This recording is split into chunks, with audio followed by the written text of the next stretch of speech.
Time now to toss over to First Alert Chief Meteorologist Dave Aguilera. Dave, you have made today a First Alert weather day. Yes, because of the severe storms that are still kicking out in northeastern Colorado. Now, Denver had to deal with a little bit of the residual effects of the storm, primarily wind. As we look outside right now, it's dry here, but still very gusty. Now, speaking of the wind, I want to show you kind of a loop of what the winds did today here as we go on the floor here for you.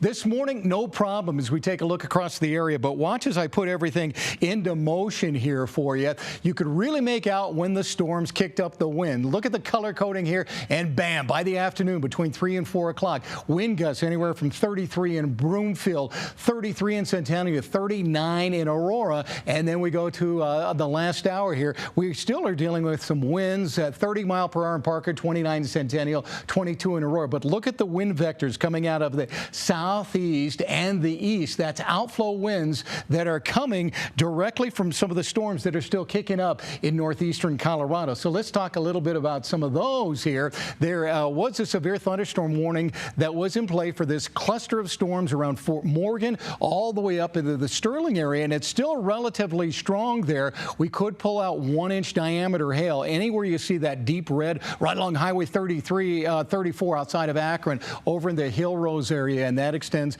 all the way north of Merino into Sterling. So we're still watching for hail and gusty winds up to 60 mile per hour out of some of those storms from Weld County, Morgan County, Logan County into Sedgwick and Phillips County through 11 p.m. tonight, with the hail the main threat along with the damaging winds. There could still be a tornado out there, but the odds are going a lot lower as we get into the afternoon and now the evening here.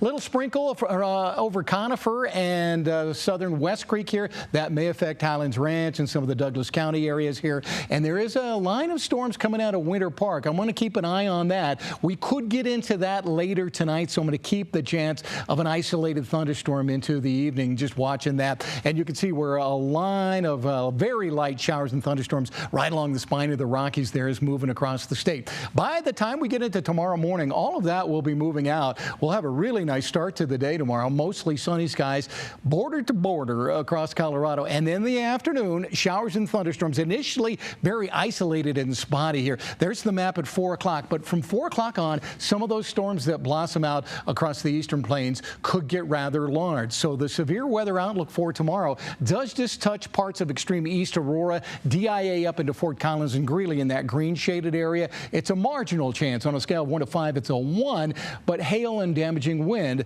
the main threat on that. You get into the yellow shaded area out here, extreme eastern Colorado, along with the hail and wind, we could have a possible tornado or two popping up out of the storms tomorrow. So we're watching for that. Otherwise, it's going to be a hot day. 90s out west, 90s out east, with 70s and 80s in the mountains down the middle. So tomorrow is a possible first alert weather day if we get those storms close into Denver at 89. 92 for the Renaissance Festival. About a 10% chance of a thunderstorm coming our way for that one. And it looks like Global Fest is going to be great out there in Aurora, 11 a.m. to 6 p.m. 84 when we start, 91 in the middle, 87 by 5 p.m. Just a slight chance of an isolated storm. Take your water. And extreme eastern Colorado out here on Saturday may have a couple of hailstorms as well.